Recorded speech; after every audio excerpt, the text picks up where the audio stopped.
bien sur la RTG, bonsoir. Au sommaire de ce journal, le Premier ministre, chef du gouvernement, a lancé ce matin les activités du projet de la politique nationale de la recherche scientifique et de l'innovation en Guinée.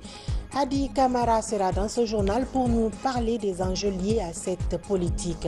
Et puis nous ferons un focus sur les travaux de l'échangeur de Bambeto. Démarré 6 mois après la pose de la première pierre par le chef de l'État, les déviations sont aujourd'hui achevées. Enfin, lancement au cancan des travaux de la deuxième session 2022 du Comité technique de coordination de la santé. Il vise l'examen de toutes les questions liées à la santé de la population. Voilà pour le sommaire. Bonsoir, très ravi de vous retrouver au compte de cette grande édition qu'on démarre par ces décrets. Décret D 2022-0502 PRG CNRD SGG portant promulgation de la loi L 2022-008 CNT du 20 septembre 2022. Le président de la transition, vu la charte de la transition, vu l'ordonnance numéro 2021-001 PRG CNRD SGG du 16 septembre 2021 portant prorogation des lois nationales, des conventions, traités et accords internationaux en vigueur à la date du 5 septembre 2021, vu le communiqué numéro 01-2021 PRG-CNRD du 5 septembre 2021 portant prise effective du pouvoir par les forces de défense et de sécurité décrète. Article 1er est promulguée la loi L 2022-008 CNT du 20 septembre 2022 portant autorisation de ratification des accords cadre, mandat, prêt, assistance technique relatif au projet de modernisation et d'extension de la station d'épuration des eaux usées de Conakry, signé le 6 avril 2022 entre la République de Guinée et la Banque islamique de développement pour un montant global de 18 800 000 $ américains. Article 2. Le présent décret qui prend effet à compter de sa date de signature sera enregistré et publié au journal officiel de la République. Conakry le 19 octobre 2022, signé colonel Mamadi Doumbouya.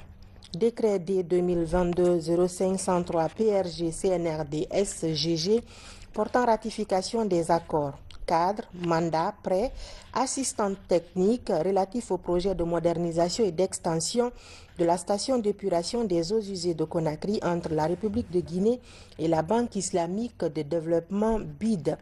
Le président de la transition, vu la charte de la transition, vu l'ordonnance numéro 2021-001 PRG CNRD SGG du 16 septembre 2021 portant prorogation des lois nationales, des conventions, traités et accords internationaux en vigueur à la date du 5 septembre 2021, vu la loi L 2022-008 CNT du 20 septembre 2022 portant autorisation de ratification des accords relatifs au projet de modernisation et d'extension de la station d'épuration des eaux usées de Conakry, vu le décret D 2022-0502 PRG CNRD SGG du 19 octobre 2022 portant promulgation de la loi L 2022-008 CNT du 20 septembre 2022, vu le communiqué numéro 01-2021 PRG CNRD du 5 septembre 2021 portant prise effective du pouvoir par les forces de défense et de sécurité décrète. Article 1er. Sont ratifiés les accords cadre, mandat, prêt, assistance technique relatif au projet de modernisation et d'extension de la station d'épuration des eaux usées de Conakry, signé le 6 avril 2022 entre la République de Guinée et la Banque islamique de développement pour un montant de 18 800 000 $ américains. Article 2. Le présent décret qui prend effet à compter de sa date de signature sera enregistré et publié au journal officiel de la République. Conakry le 19 octobre 2022, signé colonel Mamadi Doumbouya. Décret D 2022-0505 PRG CNRD SGG portant statut de la société Guinée Télécom SA. Le président de la transition, vu la charte de la transition, décrète. Article 1er. Le présent décret fixe en annexe les statuts de la société Guinée Télécom SA, société anonyme publique avec conseil d'administration, dotée de la personnalité juridique et de l'autonomie financière et de gestion. Article 2. La société Guinée Télécom SA est placée sous la tutelle technique du ministère en charge des télécommunications et de l'économie numérique et sous la tutelle financière du ministère en charge des finances. Article 3. Le siège social de la société Guinée Télécom SA est fixé à Conakry. Il peut être transféré en tout autre lieu du territoire national par décision du conseil d'administration. Article 4. Le présent décret qui abroge toute disposition antérieure contraire prend effet à compter de sa date de signature et sera enregistré et publié au journal officiel de la République, Conakry le 19 octobre 2022, signé Colonel Mamadi Doumbouya. Dr Bernard Goumou s'engage à œuvrer pour donner un sens à la recherche scientifique en Guinée. C'était ce matin au lancement des activités du projet de la politique nationale de la recherche scientifique et de l'innovation en Guinée. Une politique nationale devant mettre en place des stratégies scientifiques de promotion de la création de la richesse. Compte rendu Adi Camara du bureau de presse de la primature. La Guinée veut se doter d'une politique nationale de la recherche et de l'innovation, d'où la tenue de cet atelier qui regroupe les chercheurs, les recteurs, les directeurs des institutions d'enseignement supérieur, la société civile, le secteur privé et les partenaires techniques et financiers. Ils doivent élaborer une politique capable de promouvoir la recherche et l'innovation dans tous les domaines d'activité liés à l'accroissement de la productivité et la réduction des heures de travail. La recherche et l'innovation doivent devenir une véritable politique nationale, c'est-à-dire un objet de débat national, pour qu'il y ait une appropriation. Car au-delà des traductions pédagogiques, technologiques de l'innovation, elle peut être le fruit d'un nouveau modèle économique, d'un nouveau procédé, d'un mode alternatif de développement inclusif. À travers cette politique, la Guinée entend participer activement au projet mondial de connaissances. Dans cette démarche, les partenaires s'engagent à appuyer les activités liées à la production et à l'exploitation avec succès la nouveauté dans le domaine économique et social. La recherche scientifique et l'innovation technologique sont les fondements d'une démarche de transformation des structures productives, des modes de consommation pour l'émergence et la transformation de la société. C'est aussi un outil essentiel de méta-management public pour nous assurer que les nouveaux modes de gouvernance permettent, et je sais que c'est l'une de vos priorités, une transformation rapide de la société et de tout son potentiel. Le ministère de l'Enseignement supérieur, de la recherche scientifique et de l'innovation qui porte ce projet offre déjà un cadre intellectuel basé sur les données scientifiques et culturelles nécessaires à l'invention. La réalisation de l'état des lieux de la recherche scientifique et de l'innovation de notre pays, qui débutera à compter de ce jour, permettra à mon département de doter la Guinée d'une politique nationale, assortie de stratégies nationales de la recherche et de l'innovation pour une meilleure vulgarisation et valorisation des résultats de recherche et de promotion de l'innovation pédagogique, technologique et sociale. Au cours de la précollecte, plus de 400 structures de recherche et d'innovation ont été répertoriées sur toute l'étendue du territoire national. Sur ce total, plus de 80 ne relèvent pas du département de l'enseignement supérieur. Il est en effet aujourd'hui établi que les activités de la recherche scientifique et de l'innovation sont reconnues dans le monde comme de puissants instruments de croissance économique pour un développement inclusif et durable. Les résultats issus des travaux de cette rencontre scientifique seront vulgarisés sur toute l'étendue du territoire national dans le but d'assurer la transformation des idées et les prototypes en un projet concret adapté au marché et accepté par la société. Sur le même événement, je vous propose de suivre cet extrait de Dr Bernard Goumou. Le Premier ministre s'engage à œuvrer pour donner un sens à la recherche scientifique en Guinée. Suivez. De nos jours, les scientifiques sont unanimes à reconnaître que tous les pays en développement comme le nôtre ont besoin d'une richesse scientifique qui les permet d'atteindre 4 types d'objectifs. 1. Connaître leur propre milieu. 2. Apprendre à valoriser ce qu'ils ont et ce qu'ils sont. 3. Acquérir, mettre au point et pouvoir par inventer des technologies en harmonie avec la culture des peuples concernés. Et quatrièmement, de participer au projet mondial des connaissances. La recherche doit surtout contribuer à asseoir l'indépendance, en particulier dans les domaines de base que sont l'alimentation, la santé, la transformation des matières premières, l'énergie, la technologie, la culture et j'en passe. À ce jour, il est heureux de constater que quelques efforts sont en cours en Guinée dans les secteurs de l'agriculture avec l'Institut de recherche agronomique de Guinée, de la médecine avec l'Institut de recherche sur les plantes médicinales de Dubreka et celui de la biologie appliquée de Kindia. Et en technologie, notre compatriote Muktanga Keita, fondateur de Tulup Industries.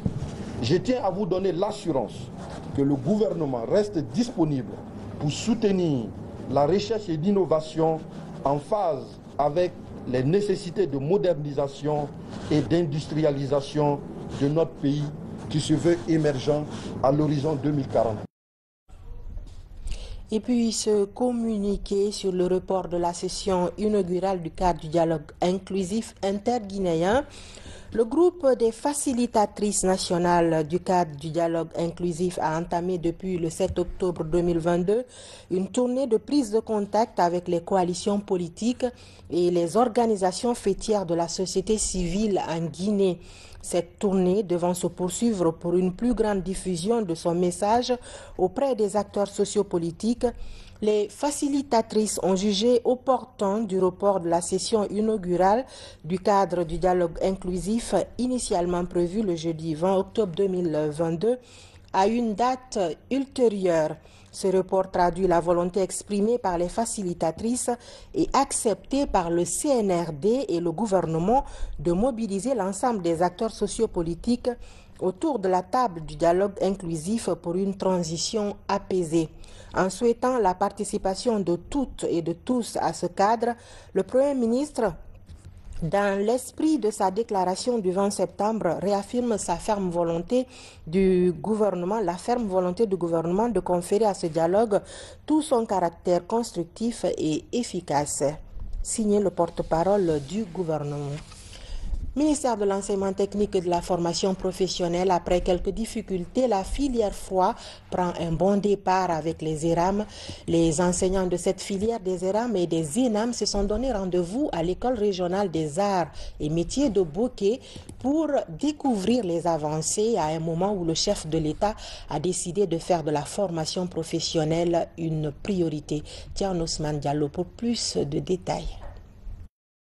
Avec l'électrification progressive des villes et les opportunités d'emploi qui se créent dans les métiers du froid et de la climatisation, le ministère de l'enseignement technique et de la formation professionnelle active véritablement la filière froid dans les écoles régionales des arts et métiers. Montage, vérification de matériel et remise à niveau des encadreurs avec l'expertise marocaine, tout doit être prêt pour accueillir les apprenants des ERAM appelés à bénéficier d'une formation de qualité dans cette filière de plus en plus prisée à l'enseignement technique. Le froid, c'est le cœur de la vie, là. Si on n'a pas de froid, on ne peut pas partager tout ce qu'on cultive, là. Donc, dans tous les domaines, tu trouves la spécialité froid. La climatisation, le froid, les champs froids, le transport et tout ça, on a besoin de froid, on a besoin de techniciens. Nous sommes prêts pour recevoir les nouveaux étudiants. Par rapport à cette filière, aujourd'hui, je fais appel à toutes les jeunes femmes d'être comme nous. L'école normale des professeurs d'enseignement technique et professionnel encadre cette initiative du ministère visant à préparer les enseignants des ERAM et de l'ENAM à mieux exploiter le potentiel de la filière froid. L'enseignant doit vraiment continuer à se former, à découvrir de nouvelles choses. Il ne s'agit pas de donner seulement la théorie, ils sont en train d'appliquer. Monter les pièces, ainsi de suite. Fabriquer même les pièces et puis les monter. C'est bien l'approche par compétence. Tout ce que nous recherchons, c'est comment former des hommes de métier qui sont prêts à être vraiment utilisés, à être opérationnels tout de suite. Et avec ce que nous sommes en train de voir, vraiment, il faut reconnaître que c'est un programme gigantesque que le département a entrepris. Le ministère de l'enseignement technique compte ainsi sortir de leur sommeil les écoles régionales des arts et métiers. Plusieurs d'entre elles ont été récemment connectées au réseau électrique, rendant ainsi opérationnels des équipements pour faciliter la formation pratique avec des professeurs, désormais régulièrement suivis et accompagnés par l'école normale des professeurs d'enseignement technique et professionnel, redevenue plus active. En séjour de travail en Guinée, le colonel-major Oumar Niguizié Koulibaly, directeur général du Centre national pour la coordination du mécanisme d'alerte précoce et de réponse aux risques de la République du Mali, a été reçu en audience par le Premier ministre. Les entretiens ont porté essentiellement sur le renforcement des liens de coopération existants entre nos deux pays. Colonel-major Oumar Niguizié Koulibaly est au micro de Ousmane Bangoura.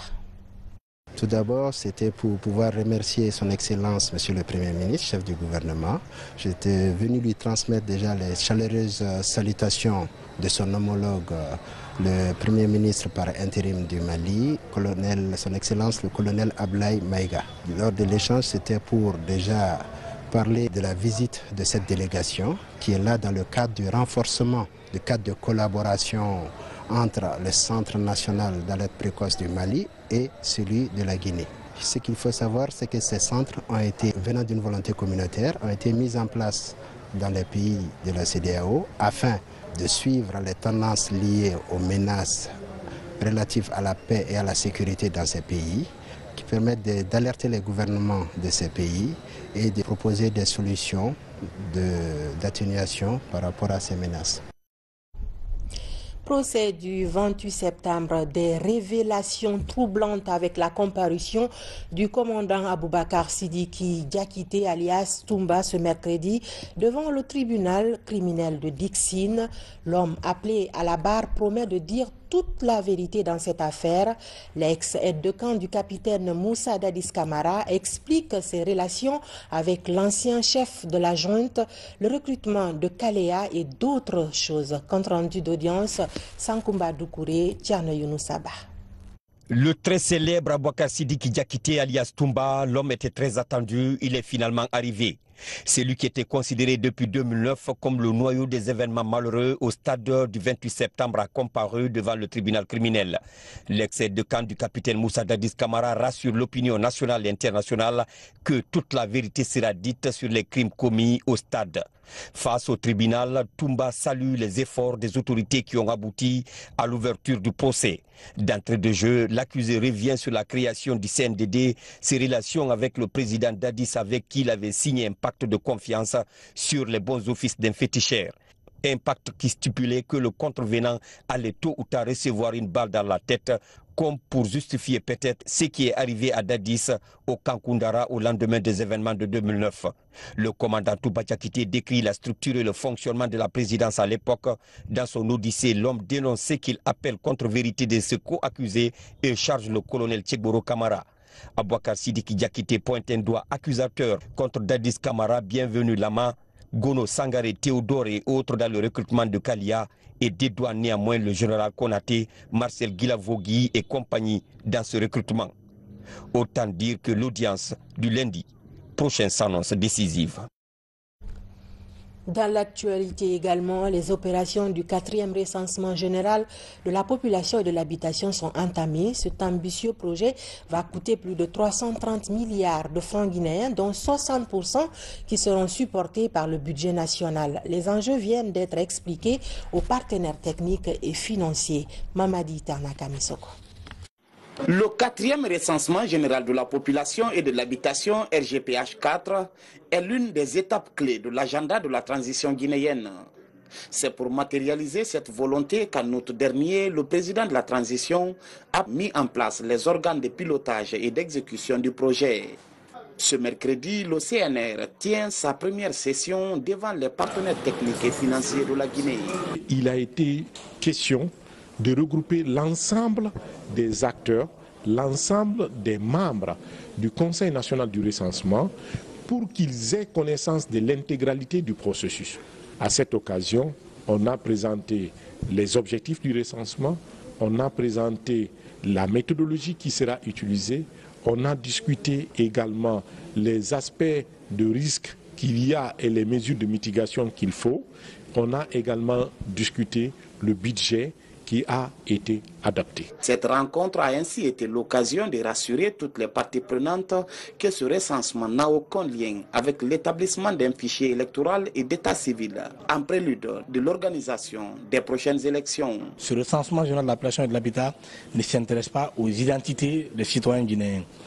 Contrairement au recensement administratif à vocation d'état civil qui est prévu dans l'agenda de la transition, qui consiste à enrôler l'ensemble des citoyens guinéens et à tirer dans cet effectif d'état civil les citoyens en âge de voter pour constituer le fichier d'état civil. Activité majeure de souveraineté nationale, le 4e recensement général de la population et de l'habitation va coûter plus de 330 milliards de francs guinéens pour une durée de 45 mois allant de février 2022 à décembre 2025. Le budget, c'est 334 milliards de francs guinéens. Et vous avez bien noté que l'État guinéen envisage d'y contribuer à hauteur de 60%. Et vous avez également noté que pour l'exercice 2022, nous avons déjà mis en place 54 milliards pour le financement de l'opération. Nous avons d'autres agences du système des Nations Unies avec nous. Nous avons le PNUD, nous avons l'UNICEF, nous avons le système de la coordination en général qui sont engagés parce que lorsque vous avez écouté la présentation, il y aura des rapports thématiques qui vont être élaborés. Et ces rapports intéressent la plupart des partenaires au développement qui vous accompagnent. Le gouvernement guinéen s'appuiera sur l'Institut national de la statistique pour conduire les activités de terrain. L'objectif est de permettre au pays de se doter de statistiques fiables devant faciliter la planification des projets et programmes de développement en faveur de l'ensemble des collectivités du pays. Quant aux travaux de recensement national de l'agriculture et de l'élevage, ils se poursuivent bien avec pour objectif précis de mettre à la disposition des décideurs et des partenaires un outil de planification. Fodé Camara. Dans la course pour l'application à la lettre de la stratégie mondiale d'amélioration des statistiques agricoles et rurales, la Guinée honore ses engagements. Un vaste chantier de recensement national de l'agriculture et de l'élevage couvre tout le territoire national. Les enquêtes vont porter sur le nombre de ménages agricoles, les superficies cultivées et les rendements. Le rendement par unité de superficie. Parce que l'élément fondamental, c'est ça. On a la production et la superficie. On va trouver la superficie pour chaque culture, la superficie cultivée en Guinée, et pour chaque culture, quel est le rendement à l'hectare. Il y a des carrés là qui servent à trouver le rendement et ensuite la production. Maintenant, l'importance pour le paysan, c'est que si on a de bons résultats, ça permet à l'autorité de prendre des décisions vraiment concrètes et positives. Pour mettre les statistiques agricoles fiables à la disposition des décideurs et des partenaires, plusieurs modules thématiques entrent en jeu. Ils touchent l'élevage, la pêche, la foresterie, les infrastructures rurales, l'aquaculture et l'agriculture. Le recensement est modulaire. On a fait le module de base, il faut continuer sur les modules thématiques. Les modules thématiques, ce sont des modules qui sont un peu spécifiques. Cette formation des formateurs concerne le module thématique agriculture. Nous voulons faire cette formation des formateurs qui sont chargés de faire la formation des enquêteurs qu'on va prendre dans les jours à venir dans toutes les préfectures. Les enquêteurs on est en train de sélectionner ces enquêteurs afin de les former et de les mettre sur le terrain pendant 6 mois. Dans le volet agriculture, les enquêtes touchent les cultures pluviales, les arbres fruitiers et les cultures irriguées. Des travaux qui permettront de mieux évaluer les dysfonctionnements à corriger pour l'atteinte de l'objectif de sécurité alimentaire. On s'intéresse à présent au projet de construction de l'échangeur de Bambeto, dont la pose de la première pierre a été faite le 13 avril dernier par le chef de l'État, colonel Mamadi Doumbouya. 6 mois après le démarrage réel des travaux, les axes de déviation sont achevés. Il ne reste plus que les installations de EDG, de la SEG et de la fibre optique. Aboubakar Junior Camara pour le constat. Bientôt, le carrefour de Bambeto va changer de physionomie. Depuis quelques semaines, les bruits de machines résonnent dans ce grand carrefour de forte concentration. C'est le début de la phase de réalisation de l'échangeur de Bambeto, un ouvrage de grande envergure qui force l'admiration et l'adhésion des populations riveraines. Pour le bon déroulement des travaux, un groupe de jeunes sensibilise afin de sécuriser les installations du chantier. L'objectif, c'est de montrer une autre image des jeunes de l'Axe, des jeunes de Bambeto, parce que vous savez, le 2 octobre, le site a été victime de vandalisme. Donc nous pensons que c'est une très mauvaise image pour nous qui sommes dans cette zone. Donc je dois avoir des initiatives avec mes camarades pour que nous puissions vraiment contribuer à ce que le projet de construction ne puisse pas être interrompu par des manifestations ou par la colère des citoyens. La violence n'arrange rien. Le projet là, c'est pour la Guinée, ce n'est pas pour un politicien, c'est pour développer notre pays, de sortir de la misère. Rappelez que c'est le 30 avril dernier que le président de la transition a fait la pose de la première pierre de cette belle infrastructure financée par le Fonds cohésien pour le développement arabe. Depuis cette date, les études géotechniques sont déjà terminées. Il reste le recensement des occupants des emprises, le transfèrement des installations de la SEG, de l'EDG et de la fibre optique qui constituent le talent d'Achille. Ce que vous voyez là, c'est les travaux pour l'ouvrage d'abord, l'ouvrage souterrain et en même temps l'ouvrage supérieur. Donc c'est les travaux de fouilles qui ont commencé. Mais on attend un peu aussi le déplacement des réseaux. On va tout faire pour respecter les délais d'exécution. 4 axes de déviation sont complètement achevés, réalisés en béton armé.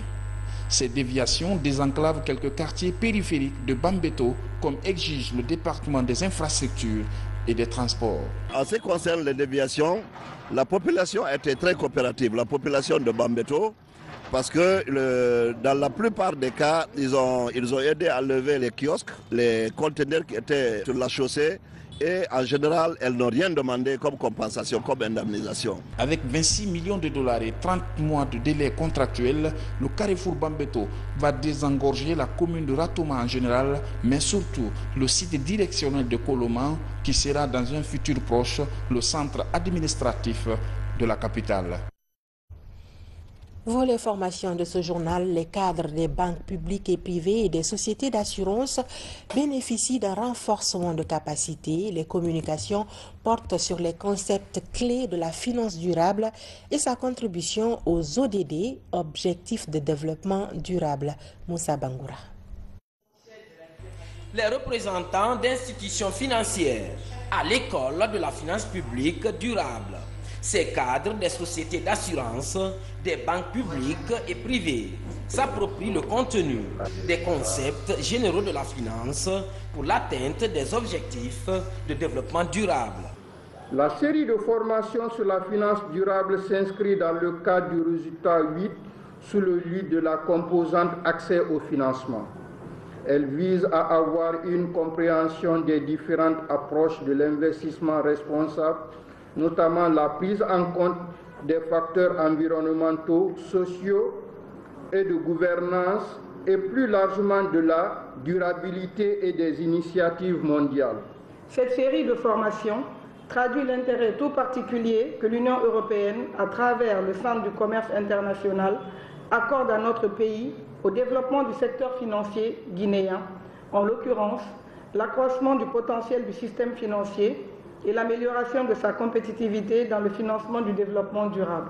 Une consolidation des aptitudes pour mieux identifier les différents types de produits de financement durable et leurs critères d'éligibilité, sans oublier les tendances actuelles, notamment la finance du climat. L'important, c'est d'avoir effectivement une liste de valeurs et d'objectifs de développement durable. En ce sens, les Nations Unies ont énormément aidé à faire une cartographie de ce qui doit être considéré et ce qu'il faut absolument améliorer. La finance durable, c'est un concept aujourd'hui qui émaille la plupart des entreprises au niveau du monde, et nous, particulièrement dans le cas du secteur bancaire, nous devons de réaliser des financements qui puissent avoir des portées et des impacts aussi bien environnementaux que sociaux. Avec un financement de l'Union européenne, le programme d'appui à l'intégration socio-économique des jeunes et le Centre de commerce international unissent leurs efforts pour mettre en œuvre ce programme de professionnalisation des cadres des institutions financières du pays. Les acteurs locaux de la région de Boki également sont à l'école des concepts liés aux droits de l'homme et à la gouvernance minière. La formation est initiée par le ministère des Mines et de la Géologie en collaboration avec ONU Droits de l'Homme pour créer une synergie d'action dans l'identification et la mise en œuvre des solutions conjointes en matière de droits économiques, sociaux et culturels. Abdoulaye Ningilande Diallo.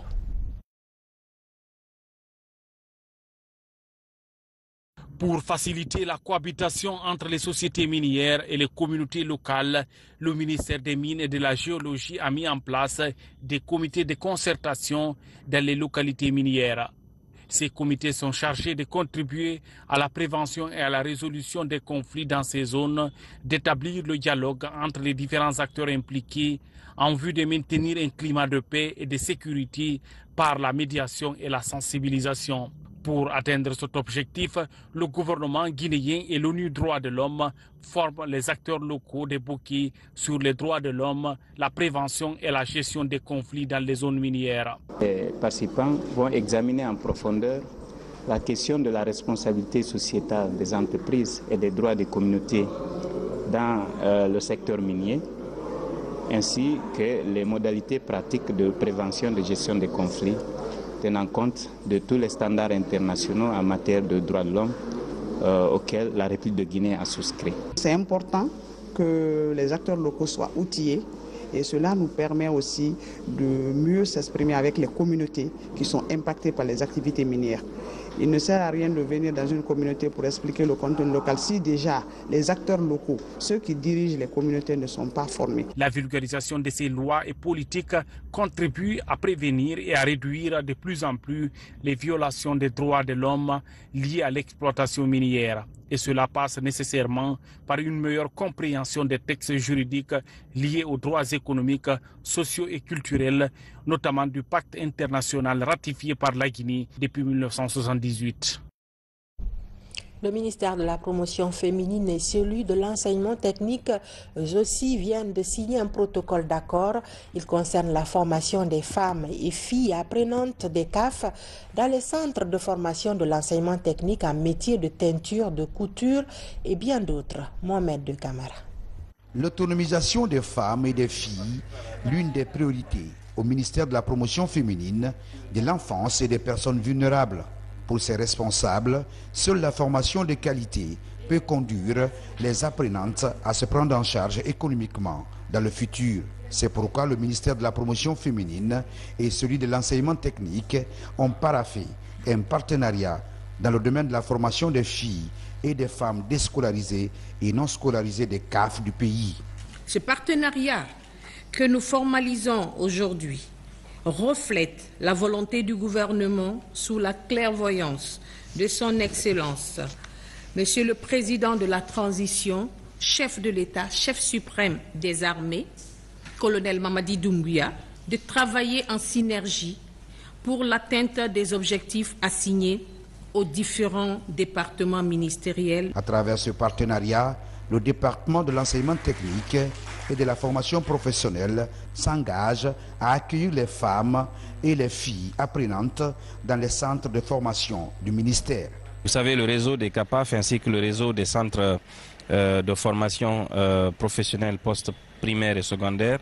Ce sont des réseaux qui sont très élargis à l'intérieur du pays, donc nous serons dans toutes les régions et nous offrirons des formations de qualité à tous nos compatriotes. La mutualisation des efforts de ces deux départements dans le cadre de la formation pourrait booster les compétences des apprenantes à travers tout le pays. Les travaux de la deuxième session 2022 du comité technique de coordination de la santé se sont tenus à Kankan. Ils vont durer une semaine et visent l'examen de toutes les questions liées à la santé de la population. Fodé Bangali Fofana. Ce comité technique de coordination de la santé regroupe autour des autorités administratives les acteurs du niveau central et ceux du niveau déconcentré, ainsi que les partenaires techniques et financiers. J'ose croire que les décisions et les échanges au cours des 5 jours permettront à ce sommet intellectuel d'éplucher tous les contours liés à notre système de santé. Les nouvelles autorités ont engagé des réformes avec pour priorité l'amélioration du système de santé, ce qui cadre avec la vision de son Excellence, Monsieur le Président de la Transition. Nous saisissons cette occasion opportune pour remercier le ministère de la Santé et de l'Hygiène publique, les autorités administratives à tous les niveaux, les partenaires techniques et financiers pour toutes les bonnes initiatives et les accompagnements de nos structures dans la mise en œuvre des activités sanitaires planifiées dans notre région. Nos remerciements vont sincèrement à l'endroit du gouvernement et singulièrement à son Excellence, le président du CNRD, président de la transition, son Excellence le colonel Mamadi Doumbouya, pour son élan patriotique dans le cadre du rassemblement et du développement de notre pays. Dans le souci d'améliorer la performance du système dans notre pays, le département de tutelle a mis en place des instances de coordination aux différents niveaux de la pyramide sanitaire, parmi lesquelles le comité technique de coordination de la santé, objet de la présente rencontre qui se tient dans un contexte marqué par la refondation de l'État et dans le processus de réconciliation de la population avec son système de santé. La vision des nouvelles autorités de la Guinée à faire de la santé une priorité nous rassure et nous réconforte à juste titre. Ce comité technique de coordination ainsi que les autres comités de coordination au niveau opérationnel doivent nous servir de levier pour un partage d'expériences entre les différents districts et régions afin d'améliorer la planification, la mise en œuvre et le suivi des stratégies visant à l'amélioration de la santé des populations. La bonne gouvernance, mais aussi la redevabilité seront désormais de mise dans tout ce que nous entreprendrons dans le secteur de la santé afin de nous assurer que les besoins de santé de la population sont bien pris en compte avec toute l'efficience requise dans l'utilisation des ressources publiques. Les autorités sanitaires font de l'espoir que les résultats qui seront issus de ces travaux permettront de qualifier et améliorer progressivement la qualité des prestations au bénéfice des populations guinéennes. Ben Daouda Silla, l'un des monuments de la presse nationale guinéenne, nous a quittés il y a de cela 2 ans. C'était exactement le 18 octobre 2020. Cette semaine, amis et anciens collaborateurs du ministère de l'Information et de la Communication se sont joints à sa famille pour honorer sa mémoire, la mémoire de cet ancien directeur général de l'agence guinéenne de presse, Adama Elsa Traoré Daouda Tabansila. Selon notre confrère, le gouvernement déplore profondément les accidents routiers de Kolondala, dans Ourekaba et de Mamou. Cette voix, il y a de cela 2 ans, vous ne l'avez pas entendue. C'est bien celle de Ben Daouda Silla. C'est le dimanche 18 octobre 2020 que l'ancien directeur général de l'agence guinéenne de presse, AGP, a tiré sa révérence des suites de maladie à Conakry. 2 ans après sa disparition, sa famille, ses amis et ses proches collaborateurs se souviennent encore de lui à travers ce 2e symposium. En moins de 5 minutes, il pouvait parcourir toute la presse nationale et même internationale. Il avait cette qualité. Il reste encore vivant dans nos cœurs parce qu'il aura gagné son pari de son vivant. Ibrahima Khalil Diakité, Isto Keira, Jano Williams, Ibrahima Ahmed Bari, Tcherno Saïdou Diakité, Fodeta Silla. Ils étaient encore nombreux à se retrouver pour célébrer la mémoire de Ben Daouda. Pour Ben Daouda Silla, le journalisme est un art. La passion d'informer était l'unique vocation de Ben. Il a assumé sa mission. Nous espérons que son exemple sera suivi et fera des émules pour le bonheur de la presse nationale. Ancien correspondant en Guinée de la Radio Africa numéro 1, pur produit de l'école normale supérieure de Manéa, Ben Daouda Sylla n'a pas collaboré qu'avec sa génération. Plusieurs autres jeunes journalistes ont aussi profité de sa plume. Je suis animateur culturel. Le petit style journalistique que je colle à mes écrits est de Ben Daouda Sylla depuis la rédaction de Liberté FM, de la RKS. Tant que faire se peut, nous continuerons à l'immortaliser. Ben était un artiste. Quand je suis rentré avec des idées, une des toutes premières personnes qui a cru à moi était Ben Daouda Sylla. Il a créé une émission, un livre, son contenu et ses marques. On ne pouvait que faire ça pour lui. Dans l'exercice du métier de journaliste en Guinée, de grands noms ont fini leur carrière dans des conditions non souhaitées. Déjà, le ministère de l'Information et de la Communication envisage des initiatives pour renverser cette tendance malheureuse. Évidemment, on va voir comment organiser soit des trophées autour de ces personnes-là, soit une journée entière qui sera dédiée à raconter l'histoire de notre pays et à reconnaître l'implication et la participation de toutes ces grandes voix à l'histoire de notre pays et en particulier à l'histoire médiatique de la Guinée. Ce deuxième symposium a pris fin par des prières et des bénédictions dites en la mémoire de l'illustre disparu. Dors en paix, cher maître, nous ne t'oublierons jamais.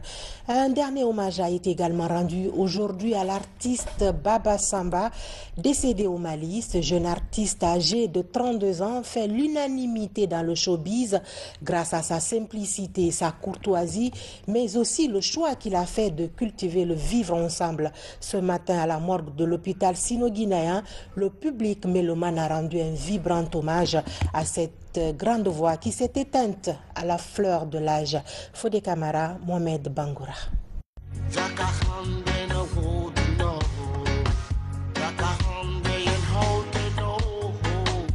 Comme par prémonition, ce son est une vibrante invitation à la préparation au quotidien pour affronter le destin et ses coups durs. Ce morceau est l'un des chefs-d'œuvre de l'artiste reggaeman Mamadou Sambasso. En 2011, Baba Samba fait une rentrée très remarquée dans l'arène musicale avec son premier album dénommé Alasembe. Une aventure freinée brusquement ce dimanche 16 octobre à Bamako après une courte maladie. Tous mes auditeurs me respectent, mais lui, il avait un respect religieux pour ma personne. La dernière fois que moi et lui on a parlé, il me dit « Ah grand, je suis dans un projet. Même si c'est un combat qui est dur, ce combat-là c'est pour nous tous. Tout ce que je vous demande, c'est de prier pour moi. » En 2011, Baba Samba décroche le prix du meilleur album reggae et du meilleur espoir de la cassette d'or. Pour les artistes, mélomanes et autres connaisseurs du showbiz, Mamadou Sambasso avait une particularité, son timbre unique.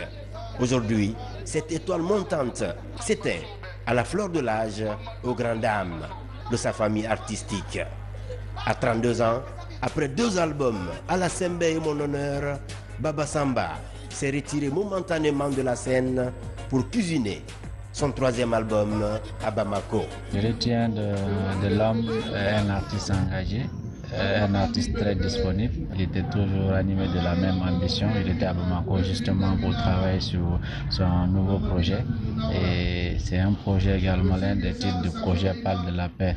Il était en featuring avec un artiste étranger où il devrait achever ce chef-d'œuvre pour mettre à la disposition du peuple de Guinée. Malheureusement, Dieu le Tout-Puissant en a décidé autrement. Très inspiré par des grands artistes du reggae comme Lucky Dubé, Baba Samba a entamé la musique dans les années 2000.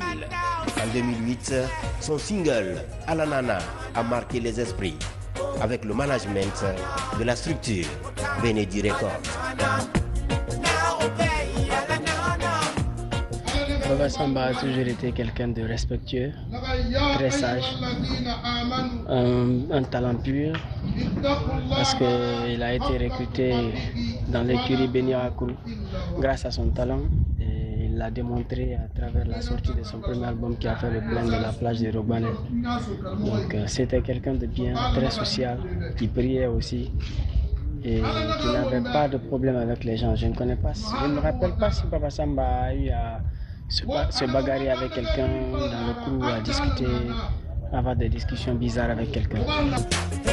Simple et courtois, Baba Samba est un artiste sans bruit, un jeune artiste qui a fait le choix de s'éloigner des clashs très fréquents dans le showbiz. Paix à son âme, Amine. Fini cette édition, merci de l'avoir suivi. Bonne suite de programmes télévisés sur la RTG. Bonsoir.